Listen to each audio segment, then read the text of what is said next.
When a client of mine asked for a time lapse, I wanted to make it the best quality as possible because I don't really do too much time lapse. And for regular YouTube stuff, I usually just use the HEIF format over JPEG. And I don't come from a photography background. I don't really take pictures. All my focus is devoted to video work. But since I wanted the best time lapse possible, I decided to give this RAW a try. And when I scoured the internet looking for the proper picture profile for RAW to shoot photos on a Sony system, I couldn't really find anything. So I had to take it upon myself to go out and experiment. And through these experiments, I've discovered that there's a difference in dynamic range. Videos like Gerald Dunn did 5 years ago about how the gamma shifts do affect the photo, but he doesn't really go into how it affects the dynamic range of the photo. And that's where most of my curiosity laid. It's been my discovery using a log profile to snap these shots for a time lapse seem to have more dynamic range. My method of comparing the images was I went through picture profiles from log, HLG,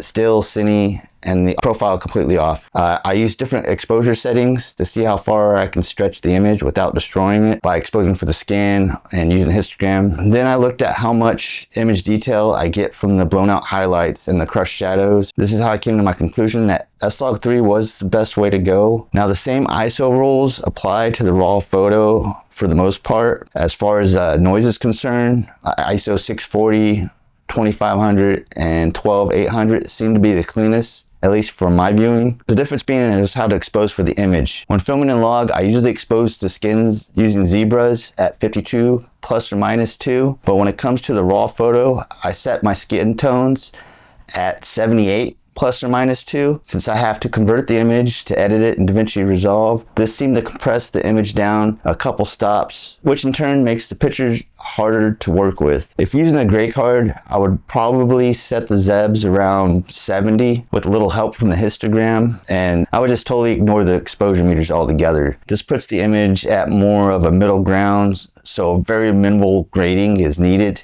to get what you want it to get by using these settings. And when in Resolve, I do the DaVinci wide gamut conversion.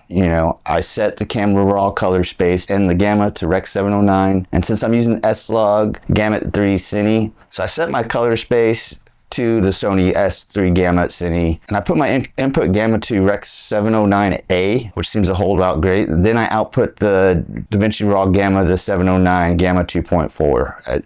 As you've probably seen in many videos. If you notice any shifts in reds or greens, a simple adjustment can be made just using the printer color keys on the number pad.